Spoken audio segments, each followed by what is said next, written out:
오늘 본문 말씀 중심에서 생애 제로점에서 라는 제목으로 하나님 말씀 전합니다. 지난 시간까지 우리가 8장을 보면서 빌립, 전도자 빌립을 통해서 이방인에게 복음이 전해지는 장면들을 우리가 보았습니다. 복음은 세계의 모든 열방에 하나님이 주시려고 예수 그리스도를 세상에 보내셨습니다. 유대인들 중에 사도들 된 12제자는 그것을 깨뜨리기가 굉장히 어려웠어요. 아무리 유대인들이 이 주님의 제자라 할지라도 복음을 이방인에게 전한다는 것은 쉽게 마음이 안 열리는 거예요. 이방인과 이렇게 단절되어 있는 문화가 장애물이 된 겁니다. 너무나 오랜 전통이 그러다 보니까 우리도 우리 조상들이 살았던 조선 왕조에 그런 시절이 있었지 않습니까? 양반과 상민, 평등이라는 게 없었단 말이에요. 사람도 위에 있고 아래에 있는 그런 시대가 있었잖아요. 그래서 양반이 이렇게 벼슬을 하는 것은 얼마든지 올라갈 수 있지만 일반 상민은 아예 그런 기회조차도 주어지질 않는 거예요. 그냥 천하게 남의 집에 가서 모슴살이 하면서 밥 빌어먹고 살고 또 그 부모가 자식을 낳아도 역시 상민이 되는 겁니다. 부모 중에 둘 중에 하나만 천한 사람이 되어도 영원히 그 신분을 면탈할 수가 없어요. 그걸 깨뜨린다는 것은 사실은 어렵습니다. 그거 사람이 깨뜨릴 수 있을 것 같습니까? 그러려면 엄청난 피를 흘려야 합니다. 정권이 예를 들어서 민주주의 정권으로 있다가 공산 정권을 만들려고 그러면 그게 뒤집어지겠습니까? 많은 피를 부르듯이 또 공산 정권으로 있었던 사람들이 민주주의 정권으로 혁명을 일으키려고 그러면 엄청난 대가를 지불해야 됩니다. 그러니까 하나님께서 하시지 않으면 이건 안 바뀌는 거예요. 그래서 우리나라의 조선 왕조가 무너지고 그 양반과 상민의 제도가 바뀌게 되려면 달리 방법이 없으니까 하나님이 어떻게 하셨느냐. 일본이라는 나라에게 우리나라가 팔려가게 해서 한일 합방이 돼가지고 아예 다른 나라 사람이 와서 우리나라를 딱 지배해버리니까 그때부터서 사람이 그 양반 상민이 없어져 버리는 거예요. 왜? 다 지배를 받아버리니까. 양반도 지배를 받아야 되고 상민도 지배를 받아야 되고 어차피 종살이 해야 되니까. 어차피 눌려야 되니까. 이것이 깨지는 거예요. 거기다가 하나 더 엎어서 6.25 사변까지 전쟁으로 그냥 쑥밭이 딱 되고 나니까 우리가 조선왕조 500년 동안 갖고 왔던 그런 것들이 그냥 한순간에 다 무너지는 겁니다. 마치 우리 유대인들도 마찬가지예요. 예수님의 제자지만 성령까지 받았지만 성령이 너에게 임하시면 너희가 예루살렘만 아니라 유다와 사마리아와 땅끝까지 이르러 내 증인되라 그래도 안 나가는 거 보세요. 베드로와 요한이 가서 안수할 때 성령이 이방인에게 내린 것까지 하나님이 목도하게 해주셨는데도 다시 예루살렘으로 돌아가 버리는 거예요. 네. 고넬료의 집에 가서 베드로가 설교를 하는데 설교하는 중에 성령이 임하는 장면을 목도했는데도 그래도 또 베드로 예루살렘으로 되돌아가 버리는 거예요. 못 나가요. 못 나가. 그렇게 유대인과 이방이라고 하는 이 벽이 두껍고 높아서 깨어지질 않았어요. 그래서 하나님께서는 아주 생각지도 못했던 상상할 수도 없는 정말 하나님의 뜻은 어디에 있는지를 모르겠어요. 우리가 8장의 앞부분을 잠깐 다시 보면은 8장 1절에 그렇게 말했어요. 사울이 그의 죽임당함을 마땅히 여기더라. 이렇게 1절이 되어 있어요. 누구를 지금 죽였다는 얘기입니까? 7장에서 스데반 집사님. 스데반 집사님이 죽는 장면은 또 이렇게 기록했어요. 저희가 큰 소리를 지르며 귀를 막고 일심으로 그에게 달려들어 성 밖에 내치고 돌로 칠세. 증인들의 옷을 벗어 사울이라는 청년의 발 앞에 두니라. 돌로 치던 그 핍박자들이 옷을 벗어서, 겉옷을 벗어서 사울이라고 하는 청년의 발 앞에다 벗어뒀다는 거예요. 이게 무슨 얘기냐면, 내가 이 사람 쳐 죽이는 것은 당연히 죽여야 될 사람을 죽이는 거고, 아무 죄가 없고 죽을 사람 죽이는 거라는 거예요. 죽여야 될 사람 죽이는 거라는 거죠. 그래서 옷을 벗어서 사울의 발 앞에 벗어뒀다는 것은 사울이라는 이 청년이 내가 당신들의 죄가 만약에 심판을 받는 일이 생긴다면, 살인자라는 누명을 쓰게 된다면 내가 책임을 져주겠다라는 거예요. 사울은 거기서 자기들이 마음 놓고 죽일 수 있도록 옷을 자기 앞에 벗어놓은 사람. 그리고 사울이 스데반 집사가 죽는 걸 봤거든요. 저는 지금도 중동 사람들이 범죄한 사람을 잡아다가 재판을 받지 않고 그냥 동네에서 재판해갖고 죽여버리는 장면을 제가 봤어요. 유튜브에 동영상으로 올라와 있는 걸 제가 직접 봤어요. 구덩이를 파더라고요. 그리고 사람을 이만큼 묻어요. 팔까지 다 들어가서 꼼짝 못하도록 요만큼 묻어버려 그냥. 꽉꽉 밟아놓고 묻어 나무 심듯이. 그래놓고 멀쩡히 살아있는 사람을 동네 사람들이 뺑 둘러서 손에서 돌을 이만큼은 돌을 하나씩 들고 가까이 와서 머리를 보고 팍 내리 찍어요. 그러면 이제 그걸 맞으면서 당장에는 안 죽어요. 피가 줄줄줄 흐르고 피투성이가 되는 거예요. 그럼 두 번째 사람이 와가지고 또 내리 찍어요.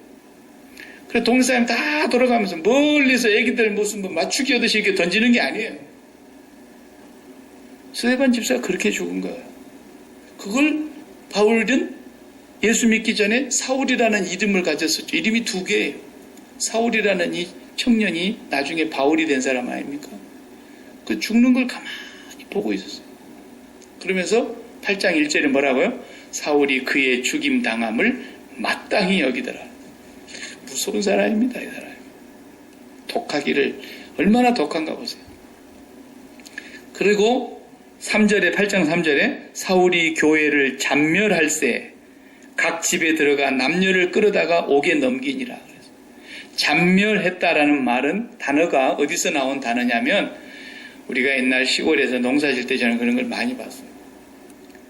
고추모를 이제 딱 갖다가 이렇게 비 오는 날 밭에다가 심잖아요. 온상에서 이제 고추 모종을 갖다가 심어 놓으면 그것이 넘어지니까 비가 많이 오거나 바람 불면 넘어지고 부러지니까 이렇게 지지대를 딱 해가지고 쭉 고추모를 심어 놓습니다. 그런데 이제 그때까지 잘 자라고 있어요. 근데 동네에 김씨 아저씨 집에 소가 송아지를 낳았어. 그러면 이 송아지가 애미소가 나가면 천방지축 뛰어다니면서 따라다니잖아요. 근데 이게 길을 압니까? 뭘 압니까? 남의 집 어제 심어놓은 그 고추밭 모종에는 들어 막 이리 뛰고 저리 뛰고 오면 난리를 치고 다니는 거야. 그러면 막 고추 모종 몇 개 부러지고 막 난리가 나죠. 그러면 저쪽에서 밭주인이 막 저 송아지 안 잡냐고 소리 질러도 송아지가 잡힙니까 그게? 그러니까 그냥 온 고추밭을 다 쑥대밭을 만들고 거기서 온 단어예요. 이 잔멸할세라는 것이. 그것을 상징해서 만든 단어거든요. 그러니까 사울이 어떻게 했다고요? 교회를 잔멸할세. 그 말은 아주 그냥 교회를 쑥대밭을 만들어버리는 거예요, 사울이. 그래서 남녀들을 잡아다가 다 감옥에 집어넣고 이렇게 스데반 집사가 죽임을 당하는 것을 마땅히 여기고 너무너무 시원하게 잘 죽었다. 이러던 사람이에요. 아마 12제자가 예루살렘을 떠나서 유대와 사마리아와 땅끝까지 나가는 복음을 전하게 했으면 또 어떻을는지 모르겠어요. 그 12제자는 예루살렘에 딱 갇혀 있는 거야. 안 나가. 빌립이 그거 하다가 스데반이 그거 하다가 스데반은 잡혀 죽고 빌립도 얼마나 위험했을 거예요. 틀림없이. 그러나 성령이 그를 하나님의 섭리 가운데서 보호하셨겠죠. 그런데 생각지도 않는 스데반 집사를 그렇게 죽이는 자리에서 앞장서고 증인을 서고 책임을 지겠다고 하고 잘 죽었다 그러고 그러면서도 그것도 시원치 않아서 분이 안 풀려가지고 그냥 교회를 그냥 쑥대밭을 만들어버리고 이러던 사울이라는 이 청년을 하나님이 부르시려고 준비를 하셨던 거예요. 자, 하나님 하시는 일은 도무지 모르겠단 말이죠. 이래 못된 사람을, 이래 악한 사람을 하나님이 그를 강권적으로 부르시는 장면이 이 사울의 소명 내용입니다. 오늘 사도행전에서 봅니다. 예수를 믿어도 이렇게 가끔 믿은 사람들이 더러 있더라고요. 제가 목회하면서 보니까 동네에서 그냥 개로 소문난 사람, 아예 사람 취급을 안 하는 그런 인생들 가운데 갑자기 하나님께서 변화시켜가지고 엄청난 일을 하게 하시는 또 하나님 그런 섭리가 있어요. 그래서 오늘 본문을 보면은 그런 장면을 지금 우리가 보았는데 9장 1절에 사울이 주의 제자들을 대하여 여전히 위협과 살기가 등등하여 대제사장에게 가서 2절 다메섹 여러 해당에 갈 공문을 청하니 이는 만일 그 돌을 쫓는 사람을 만나면 무릇 남녀하고 결박하여 예루살렘으로 잡아오려 함이라. 그래서 8장에서 스데반 집사님 돌아가셨고 순교당하셨고 교회를 많이 이 사울이 핍박을 하다가 끝난 게 아니에요. 지금 잠시 빌립이라고 하는 이 제자가 이방인에게 복음을 전해가는 그 과정을 설명하고 있는데 지금 핍박이 끝난 게 아니에요. 9장에 다시 핍박이 시작이 되는 거죠. 사울이 여러 해당을 방문하고 수색해서 체포할 수 있는 영장, 유병헌 씨를 잡으려고 금수원에 체포영장을 가지고 가는 경찰들처럼 지금 사울도 체포영장을 발부받았어요.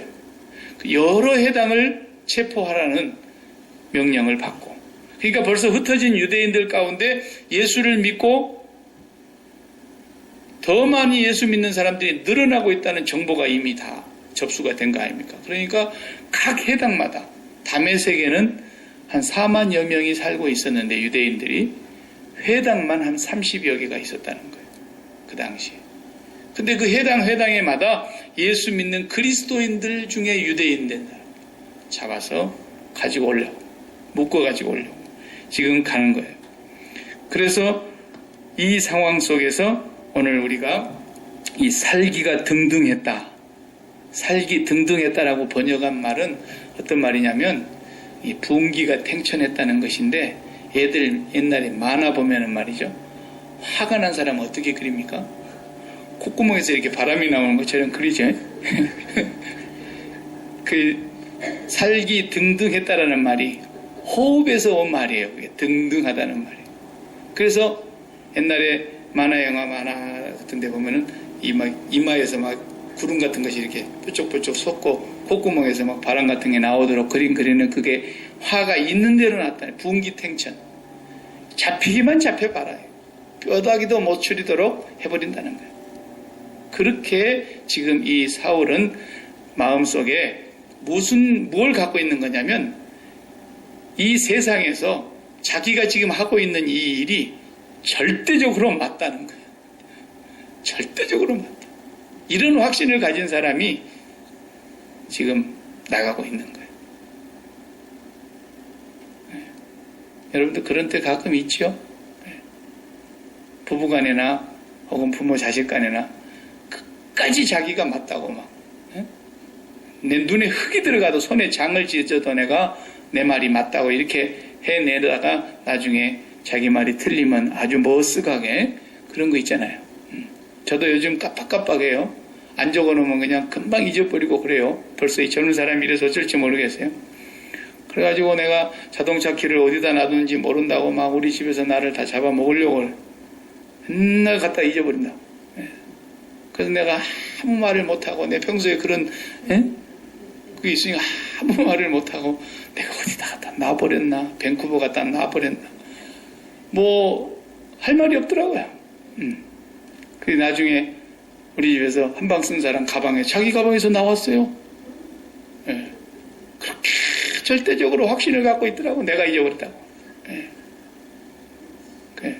내가 어느 책에서 읽은 글인데 참 정말 재미나고 실감나는 얘기라서, 어떤 젊은 아가씨가 자기가 좋아하는 과자 한 봉지를 사가지고 공원에 벤치에 앉아서 책을 읽으려고 이렇게 가방에 자기가 잘 먹는 비스켓 과자를 하나 사서 백에 넣고 그 다음 책 한 권을 들고 이렇게 공원을 찾는데 빈자리가 없는데 어떤 할아버지가 한 분이 외롭게 앉아 계시는 벤치에 이쪽 끝에 할아버지가 앉아 계시면서 있더래요. 그래서 자기는 이쪽 끝으로 앉아가지고 이렇게 책을 다 읽고 있는 거야, 아가씨가. 근데 보니까 옆에서 할아버지가 과자를 이렇게 먹고 있더래요.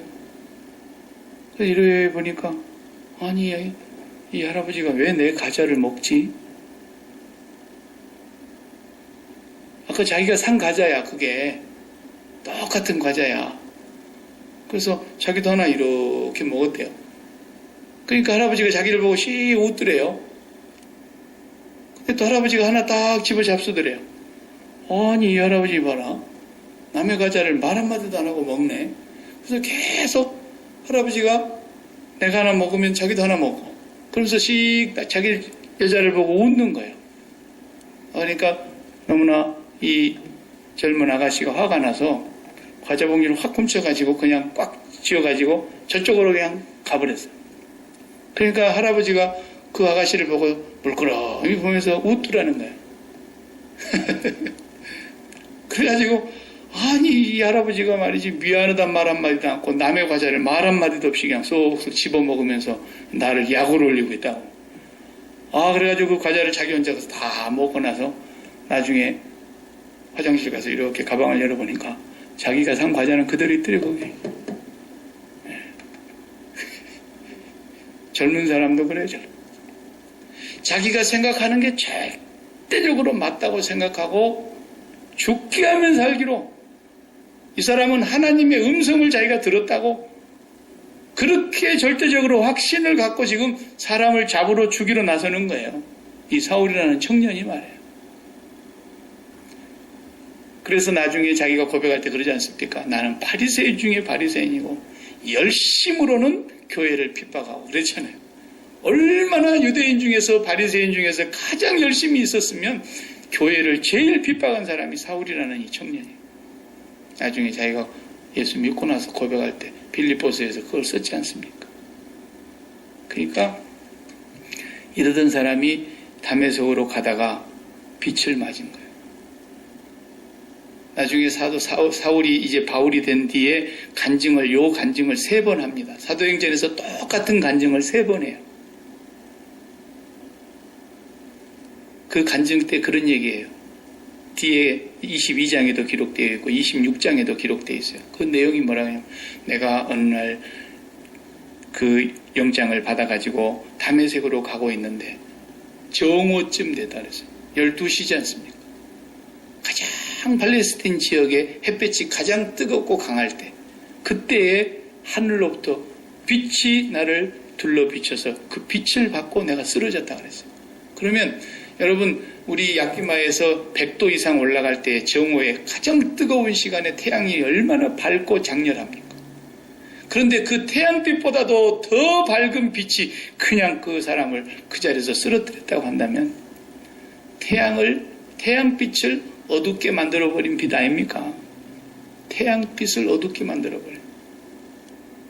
베드로와 야고보와 요한이 예수님과 함께 다닐 때에 그 변화산 꼭대기에 올라갔는데 잠시 예수님의 모습이 변화되는데, 그 기록하는 사람은 어떻게 표현할 길이 없으니까 빨래하는 자가 그보다 더 희귀할 수 없는 하얀 광채가 빛났다 그랬잖아요. 세 제자가 그 빛을 보고서 그냥 기절을 해버린 거예요. 너무 그 빛이 강렬하니까. 그 빛은 태초에 빛이 있었나니 이 빛이 사람 가운데 비침에 어두움이 그 빛을 깨닫지 못하더라. 빛이 세상에 왔는데 어두움이 깨닫지를 못하더라. 그 사도 요한의 표현이 바로 지금 이 사도 바울 청년 사울 때의 현상이에요. 청년 사울은 빛이 세상에 왔는데 어둠이 너무 심하니까 그 빛이 아무리 비춰도 어두움이 깨닫지를 못하더라. 사울이라는 청년은 그 깨달을 수가 없었다고. 그 빛 가운데 있다고 자기가 생각했고 자기가 빛을 봤다고 생각했지만 자기가 받은 그 빛은 태양빛이었어요. 예를 들면. 그런데 정오의 빛인 태양빛보다도 더 강력한 하나님께로부터 비추는 예수 그리스도의 생명의 빛이 확 비치니까 장님이 됐다. 시각장애인이 됐단 말이에요. 마치 지금까지 자기가 보고 있었던 모든 안다고 했다는 것, 자기가 얻었던 지식적인 암, 경험적인 암, 전통적으로 배워서 알고 있는 그런 안다는 것들, 자기의 모든 보고 들은 지식들이 다 시각장애인처럼 캄캄하게 돼버리는 거예요. 한순간. 그러니까 우리가 이것을 통해서 알 수 있는 게 뭐냐면요. 사도 바울은 예수 믿기 이전에 본래 훌륭한 분이에요. 오늘 우리 21세기의 세상에서 그 사람을 다시 한번 이렇게 해석을 해본다면 그 사람은 박사학위 정도 갖고 있는 학문의 지성인입니다. 그리고 집안이 탄탄해서 본래 그 지방의 조사는 베냐민의 지파입니다. 야곱의 아들 12아들 중에 막내 베냐민. 첫 번 왕이 사울 왕이 나왔을 때 베냐민 지파의 자손 아닙니까? 그리고 집안이 로얄 패밀리 집안이에요. 그리고 바리새인들이 있는데 그 바리새인 중에서도 바리새인이라고 자기가 자기를 소개할 때 그랬어요. 그리고 율법으로는 흠이 없는 사람이라 그랬어요. 그 당시에 율법이 613개의 조항이 있었어요. 이 율법 613개의 조항을 한 조항도 어기지 않고 흠이 없이 지켰다는 거예요. 보통 사람이 아니에요, 이 사람이. 나는 사도 바울을 이렇게 연상을 해보면 어떻게 생겼는지 이렇게 그림을 그려놓은 사람들이 물론 있긴 있지만 진짜 저도 이렇게 상상해보면 바늘로 쿡 찔러도 피도 한 방울도 안 나올 것 같아요. 얼마나 이 사람이 강직하고 돌덩이 같고 전통으로 똘똘 뭉쳐있고 신앙적으로는 보수주의적이고 근본주의자. 미국에서 영어로 욕할 때 이 펀더멘털리스트라 그러면 그 욕입니다. 욕. 근본주의. 앞뒤가 꽉 막힌 사람이라는 욕이거든요. 그게. 예. 도무지 대화가 안 되고 도무지 소통이 안 되고 절벽이야. 그럴 정도로 유대주의에 바리새이주의에 율법주의에 꽉 묶여 있었던 사람. 그런데 자기가 최고인 줄 알았다니까요. 이러던 사람이 빛을 받으니까 얼마나 충격이 컸으면 3일 동안 아무것도 못 먹어버렸다니까. 물 한 모금도 안 마시고 식음을 전폐했어요. 너무 충격이 큰 거야. 왜?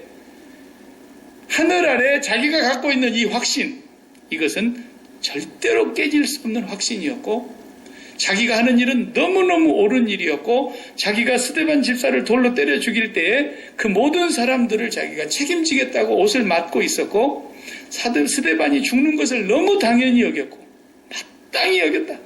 잘 죽었다. 이거 하나로도 내가 아직 배가 안 부른다.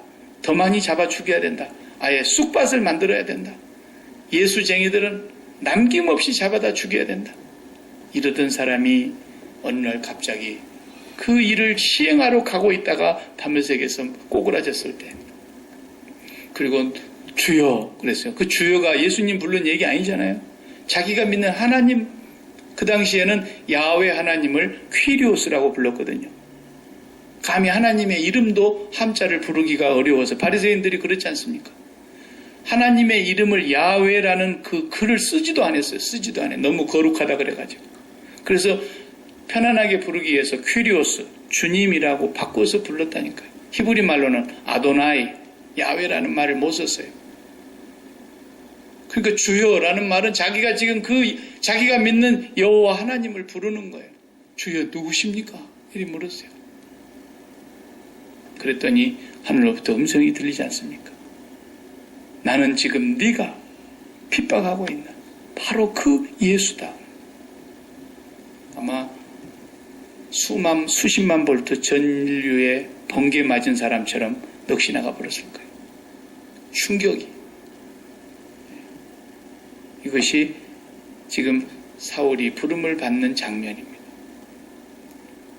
그래서 나중에 디모데에게 자기가 편지 쓸 때도 그런 얘기, 나는 핍박자요, 포악자요, 죄인 중에 괴수고, 죄인 중에 괴수고, 율법으로 흠이 없었다고 얘기한 사람이, 나는 죄가 없다라는 말과 같은 말이 흡사, 율법으로 내가 하나님의 법을 지키고 흠이 없는 사람이라고 말했던 자가 나는 핍박자요, 포행자요, 죄인 중에 괴수와 같다. 만삭되지 못하여 난 팔푼이 같다.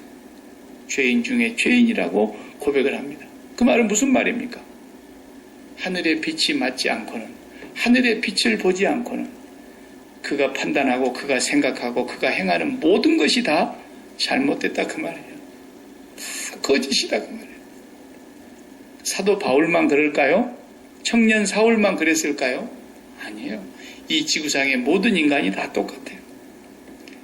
예수 그리스도의 참 생명의 빛, 그 진리 가운데로 들어오지 아니한 사람의 말과 행동 다 옳은 말 같죠?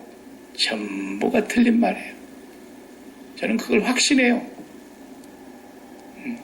그냥 들을 뿐이지, 참고만 할 뿐이지, 나는 그 사람 말이 맞다고 믿지를 않습니다.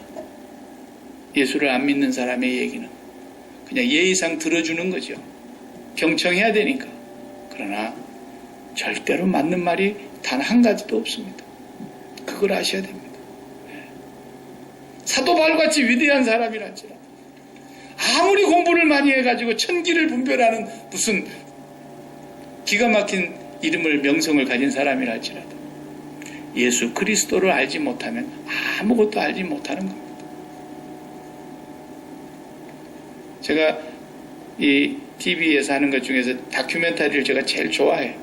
다큐멘터리를 늘 보고 좋은 것들은 제가 늘 보관해 놓고 모아놓고, 그래서 지금까지 모아놓은 다큐멘터리가 한 200개 되는 것 같아요. 세계적으로 만들어진 그런 다큐멘터리를 쭉 보는데, 볼 때마다 많은 공부도 되고 참고도 되고, 그렇지만 가장 우스운 것이 있어요. 천문학 박사들이 이 우주에 대해서 연구해 놓은 다큐멘터리, 세계적인 다큐멘터리, 영국 BBC 방송국에서 제작한 겁니다. 그래서 세계적인 천문학자들이 다 동원돼 가지고 자기들이 연구한 바를 거기서 다 얘기하고, 그 얘기해요. 가만히 이렇게 들어보면 초등학교 문턱도 안 간 나이 많이 잡수신 할머니 예수 믿는 분만도 못해요. 그 지식이. 그렇지 않습니까? 저절로 됐대요. 뭔가가 압축하고 너무너무 압축했는데, 압축하다 보니까 거기에서 팽창이 일어나가지고 빅뱅 대오리가 나온 거 아닙니까? 그래가지고 우주가, 태양이 나는 여기 있을 테니까 그 다음 누가 있을래? 그래서 수성이 그 옆에, 나는 태양하고 제일 가까운 데 있으랍니다. 수성이 거기 딱 서니까, 그 다음에 지구가, 그 다음 내가 여기 있으랍니다. 그 다음에 화성이 지구 다음에, 그 다음에 목성이 화성 다음에 쭉 해서, 자 시작 돌아, 그래가지고 돌기 시작했다는 거예요. 저절로. 예. 그게 천문학자들의 이론 아닙니까? 그러니 주님의 생명의 빛을 알지 못하는 천문학자들이 수천만 명이 있는들, 그 사람들의 말이 주님 앞에서, 나중에 심판대 앞에 서면 전부 다 거짓말로 드러날 텐데 무슨 진리가 거기 있습니까? 기계적인 물리학자로서 물리학의 아버지라고 할 수 있는 뉴턴도 만류인력의 법칙을 발견해냈고, 그랬지만 그 이론이 아인슈타인의 상대성 이론에 다 무너졌지 않습니까? 앞으로는 아인슈타인의 상대성 이론도 이제는 뒤집어질 날이 또 올 겁니다. 세상에 진리가 없어요. 주님 앞에 가서면 아인슈타인이 그럴걸요. 야, 뉴턴은 그래도 겸손하기라도 했죠. 내 일생에 내가 연구한 모든 것들이 마치 어린아이들이 해변 바닷가 모래사장에서 조가비를 주우면서 마치 놀이를 하는 것과 같았다. 자기 일생의 연구. 주님 앞에서 서면 우리 인간이 가장 많이 안다고 하는 지식 있는 사람이랄지라도 그 모든 것이 다 헛소리 했다고 하는 것을 자기 입으로 고백하지 않을 수가 없을 겁니다. 그만큼 인간은 하늘의 빛을 받지 아니하고 예수 그리스도의 복음을 깨닫지를 못하고 성령의 은혜를 입지 못했다면 그 말한 모든 것이 다 헛소리라고 해도 과언이 아니에요. 진리는 뭔만 진리냐? 성경의 말씀만 진리예요. 성경대로만 진리예요. 성경대로만 하나님의 말씀이고 영원히 변치 않는. 그래서 마지막 때에 심판대 앞에 가서 서보면 하나님의 말씀 1.1핵도 없어지지 아니한 진리였다는 걸 알게 될 거라고. 저는 그것을 확신합니다. 오늘 우리가 이 본문을 통해서 배워야 될 것이 뭐냐? 우리가 그렇게 철저하게 자기 부정이 안 되면 하나님의 말씀이 내게 다가오질 않는다는 뜻이에요. 내가 철저하게. 그래서 날마다 죽여주시옵소서 해야 된다니까요. 사도 바울처럼. 사도 바울은 어느 날 갑자기 그냥 하늘에서 강력한 빛이, 그래서 하나님의 어떤 섭리와 예정 가운데서 만방의 이방인을 위한 사도로, 12사도가 안 나가고 있으니까 12사도 끝까지 안 나가잖아요. 끝까지 불순종하고 안 나간 거예요. 그래 하나님께서 이방인의 사도를 사도 바울로 작정하신 거죠. 그런데 그렇게도 자기가 믿지 못하고 죽여야 마땅하다고 생각했던 그런 죄를 지었던 사람을 하나님께서 바꾸어 나눴으니까 나중에 뭐라고 얘기해요? 내가 이 복음을 전할지라도 자랑할 것이 하나도 없으면 마땅히 해야 될 일이고, 내가 이 복음을 전하지 아니하면 내게 화가 임할 것이라는 그런 생각을 가졌어요. 왜? 나는 그렇게 못된 사람이었으니까. 그렇게 못된 인간을 하나님이 값없이 구원해 주신 것도 감사한데 이 영광스러운 복음을 또 증거하라는 이방인의 사도로 불러주신 것이 너무 감격스러웠어요. 그만큼이나 하나님께서 이 사도 바울을 완전히 옛사람을 죽이고 새롭게 시작한 게 아니에요. 그래서 신앙생활이라는 게 뭐냐면 제로점으로 다시 가는 거예요. 제로점으로 다시 가지 않으면 절대로 출발이 안 되는 겁니다. 지금까지 살아왔던 모든 삶이 옛사람이라고 하면 그 옛사람이 죽어야만 새 사람이 시작이 되는 거예요. 그것이 복음적인 표현으로는 십자가에서 죽어야만 부활한다는 얘기예요. 99% 죽어가지고는 절대로 부활이 안 돼요.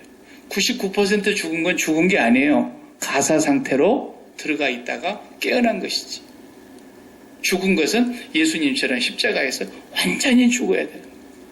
그리고 3일 동안 무덤에 갇혀 있음으로써 그의 죽음이 확정이 되었고 죽음 가운데서 다시 부활하신 거예요. 우리가 철저하게 죽지 않으면 그래서 부활이 없어요. 그러니까 우리는 아무리 죽으려고 해도 안 죽어지는 존재라는 것을 하나님이 아세요. 안 죽어져. 왜? 선악과를 이걸 따먹어가지고 내가 이제 선악을 분별하면서 사니까 내가 판단을 다 하고 산다니까요. 내가 전부 판단해. 그런데 죽지 않은 사람의 판단은 절대가 거짓말이에요. 예수 안에서 죽은 사람의 판단만 하나님의 판단으로 들어가게 되는 거예요. 예. 그래서 매일매일 우리가 올바른 판단을 하려면 예수 안에서 죽고 예수와 함께 죽음을 고백하고 예수와 함께 죽은 자로서 그리스도와 함께 살아가는 사람이 될 때만 올바른 판단하게 되어 있어요. 그러니까 사도 바울이 고백하는 게 바로 그 말인 거예요. 이제는 내가 안 삽니다. 이제는 내가 산 것이 아닙니다. 이제는 나는 죽었습니다. 내 안에 그리스도가 사십니다. 이 말이 그런 표현입니다. 그러니까 여러분들이 오늘 또 무슨 일들을 보면서 판단을 많이 하셨겠지만 그 판단이 절대적인 판단인가 아닌가는, 절대적으로 하나님이 인정해 주실 판단인가 아닌가는 여러분이 절대적으로 죽은 자라면 맞을 거예요. 그러나 여러분이 죽은 자가 아니라면 그 판단은 틀렸어요. 이미 틀렸어요. 내가 자신 있게 말할 수 있어요. 틀린 거예요. 예수 그리스도 안에서 옛사람이 죽은 사람으로서 그리스도가 내 안에 사는 삶일 때만 그 판단이 옳아요. 언제나 그런 거예요. 그래서 저는 목사이지만 목사가 뭘 자동으로 아는 게 아니에요. 목사이기 때문에 여러분들이 저한테 막 물어보고 그러는데 저한테 많이 물어보지 마세요. 제가 잘 몰라요. 제 판단도 제가 죽지 않으면 잘못된 판단을 하게 돼 있어요. 그래서 저는 사도 바울의 말을 이제 이해할 수 있을 것 같아요. 아, 왜 저분이 저런 얘기를 했을까? 나는 아무도 판단하지 아니하노니. 예수님께서도 그랬어요. 내 판단은 의롭지만 나는 아무도 판단하지 아니하노니 아버지께서 판단하는 대로만 나는 판단한다. 나는 아무 일도 내 스스로 하지 아니하노니 아들이 아버지 하는 것을 보지 않고서는 아들 스스로는 아무것도 하지 아니한다. 왜 그런 말씀을 하셨는지 이 본문이 이제는 마음에 와 닿아요. 예수님은 하나님이셨는데 왜 당신이 스스로 판단해도 맞을 텐데 왜 안 하셨다 그랬어요? 우리에게 그걸 가르쳐 주시려고 그런 거예요. 그래서 예수님께서는 오직 내 말은 참되니 왜냐하면 내 스스로 하는 말이 아니요 아버지께서 내 안에 계셔서 하시는 말씀이기 때문에 그렇다. 그러니까 예수님은 이 세상에 사실 때 당신은 완전히 죽고 아버지가 그 안에서 사셨어요. 사도 바울도 나중에 고백할 때 당신은 온전히 죽고 날마다 죽으면서 죽음을 확인하면서 내 안에 그리스도가 산다고 고백했어요. 그렇기 때문에 우리가 뭐가 좋은 것인지 나쁜 것인지 선인지 악인지 우리는 판단할 수가 없습니다. 그걸 적어도 아시고 판단하세요. 판단하시려면. 성경 어디를 봐도 그렇습니다. 자, 하나 여러분에게 이제 문제를 내볼게요. 선인가 악인가 여러분이 판단을 해보세요. 야곱의 12아들 가운데 야곱이 요셉을 제일 이뻐했다 그랬잖아요. 그래서 채색 옷을 지어 입히고 그래가지고 형제들이 질투가 날 정도로 아주 미움을 요셉이 한 몸에 받았어요. 형제들한테. 그 하는 날 여러분 성경 내용 아는 대로 요셉을 한번 혼내주려고 그걸 그냥 옷을 벗겨가지고 갈기갈기 찢어서 염소피를 잔뜩 발라가지고 짐승이 물어뜯어서 다 먹어버리고 옷만 남은 것처럼 가장을 하고 동생은 그냥 산채로 아라비아 장사꾼들에게 팔았지 않습니까? 그리고 야곱한테 와서는 형제들 그 요셉의 형님들이 엉엉 울면서 10명이 와가지고 엉엉 울면서 기가 막힌 연기를 해버린 거야. 얼마나 연기를 잘했으면 야곱이 100% 믿어버렸다니까. 우리 아들은 죽었구나. 우리 아들 죽은 곳으로 나도 내려가고 싶구나. 그러면서 야곱이 얼마나 울었다 그랬어요, 성경에. 자, 이렇게 된 것이 좋은 일이요, 나쁜 일이요, 야곱의 입장에서 대답해봐요. 야곱이 그걸 봤을 때 지금 이게 좋은 일이에요, 나쁜 일이에요? 우리는 지금 결말을 아니까 좀 헷갈리지만 야곱이 지금 오늘 그 일을 당했어요. 야곱에게 이게 좋은 일이냐고요, 나쁜 일이냐고요? 하늘이 무너지는 기가 막힌 일이죠. 그러지 않습니까? 가슴이 찢어지고 창자가 녹아지는 일 아닙니까? 단장의 고통 아닙니까? 자식이 세상에 제일 이뻐하는 자식이 그것도 그냥 짐승에게 갈기갈기 찢겨서 밥이 되고 고작 형들이 가져온 증거라고는 어디 뭐 형체라도 알아볼 수 없는 그래도 시체라도 가져와야 되는데 옷만 가져왔어요. 사나운 맹수가 다 먹어버렸습니다. 기가 막힌 일. 우리 인간은 그런 일을 당해도 이것이 좋은 일인지 나쁜 일인지 모른다니까요. 절대로 모르는 거예요. 나중에 13년 뒤에 아버지, 우리가 옛날 아버지를 속였는데 우리가 그때 팔았는데 그 요셉이가 애굽의 총리가 되어 있습니다. 그러니까 아버지가 안 믿어버렸다니까요. 믿을 수가 없는 얘기예요. 그러니까 나중에 요셉이 보낸 마차, 황금 마차를 보고서야 야곱이 알았어요. 그리고 나중에 요셉의 입으로 고백합니다. 형님들이 나를 팔았다고 근심하지 마십시오. 두려워하지 마십시오. 형님들이 나를 판 것이 아니라 하나님께서 우리 민족을 살리려고 당신들 앞서서 나를 보내신 것입니다. 이 말이 무슨 말이냐면 하나님은 무슨 일을 하셔도 선한 것입니다. 하나님이 하신 것은 모든 것이 선한 것입니다. 하나님 한 분밖에는 선한 분이 없습니다. 하나님 하신 일은 어떤 것이라도 선한 것이라니까. 여러분에게 더 큰 확신을 제가 드리기 위해서 한 가지 더 질문을 해볼게요. 모세가 시내산에 십계명을 받으러 간 사이에 그 40일을 못 견뎌가지고 밑에서 미친 짓거리를 했지 않습니까? 송아지 우상을 만들고 그리고 막 거기서 밤새도록 술 파먹으시고 거기서 춤추고 일어나서 뛰놀고 방자하게 행동하는 것을 하나님께서 보시고 모세를 내려 보내셨습니다. 십계명 돌판을 들고 내려오다가 그 십계명 돌판을 그들을 향해서 내던지면서 이 패역한 것들아 하면서 지금이라도 회개하고 내 편에 속한 자 여호와 편에 속한 자가 돌아오라 그랬어요. 그러니까 사람들이 돌아오는데 안 돌아오는 사람들이 한 3,000명 있었어요. 그러자 하나님께서 레위 사람들에게 시켜서 저들을 다 죽이라 그래요. 출애굽기 32장에. 그런데 너희는 옆구리에 칼을 차라 그러잖아요. 그 옆구리에 칼을 찼어요. 레위 자손들이. 그리고 가서 누구를 죽이라 그러냐면 각각 그 형제가 형제를, 그 자식이 그 부모를, 그 친구를, 그 이웃을 다 죽이라는 거였어요. 그 칼을 차고 와서 다 죽였어요. 우리 친구가 우리 부모 죽인 것도 봤고 내가 내 친구를 죽여야 했고 내가 내 이웃을 죽여야 됐고 내가 내 형제를 죽여야 했어요. 다 죽였어요. 몇 명이 죽었네. 그날 3,000명가량 죽임을 당했다 그랬어요. 그 다음 귀절이 몇 절인지 제가 기억 안 나죠. 그 다음 귀절이 뭐라고 나오냐. 오늘날 너희가 여호와께서 명한 대로 행하였으니 여호와께 헌신하였느니라 그랬어요. 자 봅시다. 세상에 윤리가 있고 도덕이 있지 않습니까? 군사부 일체라고 하는 우리는 임금과 하나님과 부모는 하나라고 생각했어요. 스승과 임금님과 부모는 하나다. 그런데 자식이 가서 그 부모를 죽이고 그 형제를 죽이고 그 친구를 죽이고 그 이웃을 다 칼로 난도질해서 죽였다니까요. 그랬더니 하나님이 헌신하였다. 헌신. 너희가 오늘날 내게 헌신하였느니라.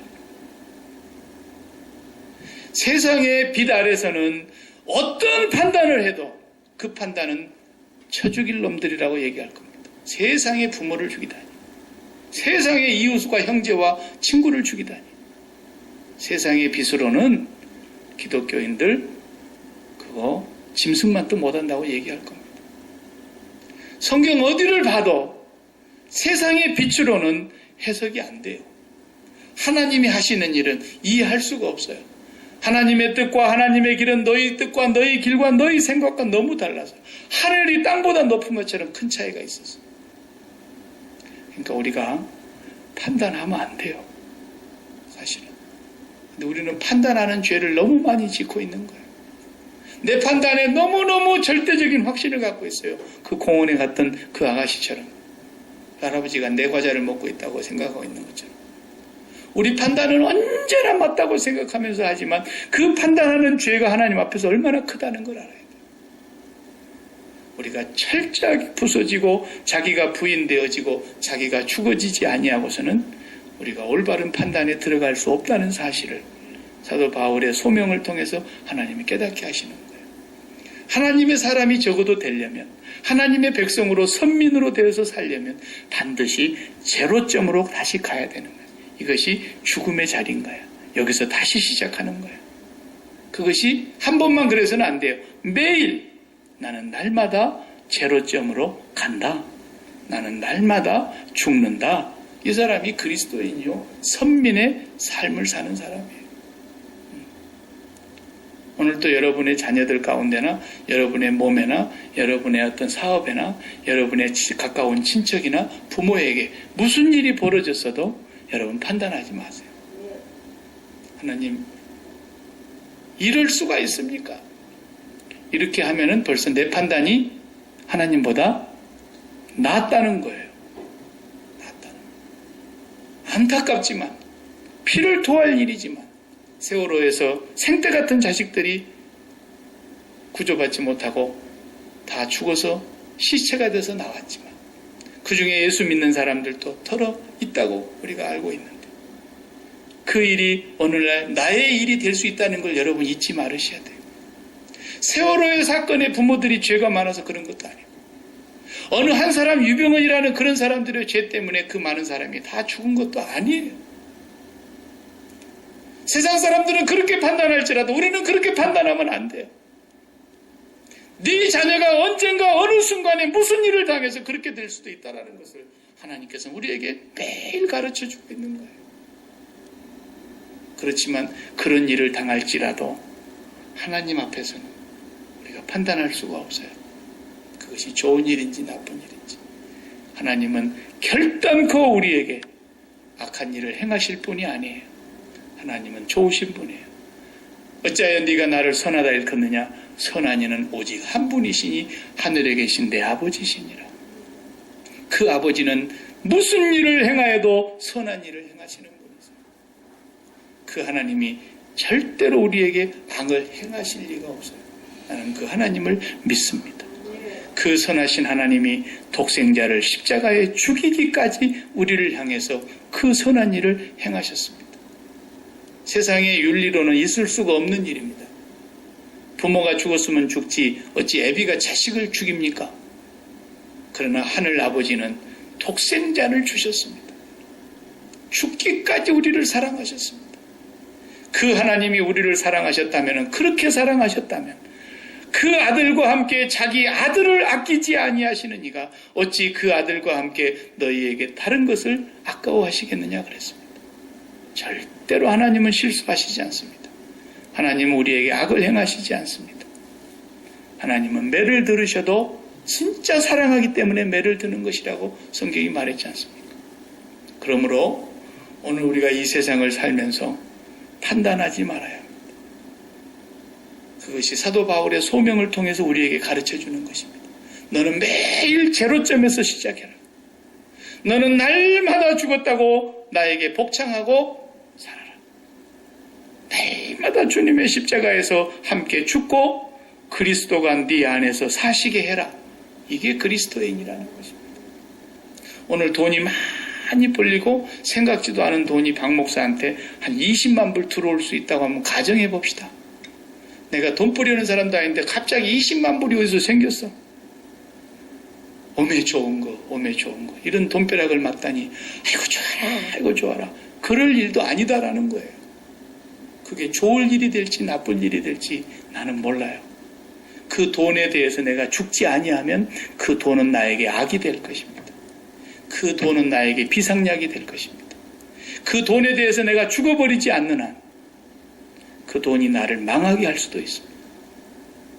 오늘 내가 내 사업이 망해버릴 수 있습니다. 하나님 어찌 이러십니까? 하고 내 사업이 망해버릴 수도 있지만 그 망한 사업 때문에 내 인생이 망가지지 않습니다. 하나님은 반드시 그 사업을 망하도록 허락하셨다면 그 사건을 통해서 나를 하나님의 사람으로 하나님의 뜻 안에서 당신의 섭리를 이루어 가실 걸 나는 믿습니다. 하나님은 절대로 실수하시는 분이 아닙니다. 그러므로 그런 일을 당할지라도 나는 십자가에서 죽은 자로 시작해야 됩니다. 내 안에 그리스도가 살아계신다면 그리스도께서 반드시 이루실 거라는 걸 믿으시기 바랍니다. 이것이 사도 바울의 소명을 통해서 깨닫게 해주시는 것입니다. 그래서 사도 바울이 당시에 그 자리를 떠나서 아라비아로 갔던 것입니다. 바리새인의 자리에서 사직하고 아라비아로 떠난 겁니다. 3년 동안 거기 떠났습니다. 그리고 3년 뒤에 다시 복귀해서 예루살렘에 가서 베드로와 야고보와 교제의 악수를 했다고 갈라디아서 2장에 나오지 않습니까? 잠깐 교제하고 그리고는 곧바로 자기 고향 다소로 내려갔습니다. 13년 동안 은둔하고 나오지도 않았습니다. 완전히 거기서 죽은 사람처럼 평민으로 돌아가서 살았던 거죠.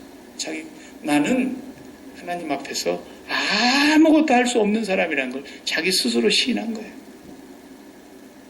목사가요, 그렇게 충격받아갖고 한 3년 동안 어디 기도원 같은 데 가서 있다가 자기 고향으로 귀향해서 한 13년 동안 그냥 농사 짓고 있었다면요, 그 생명 끝난 거예요. 어떻게 다시 목회를 합니까?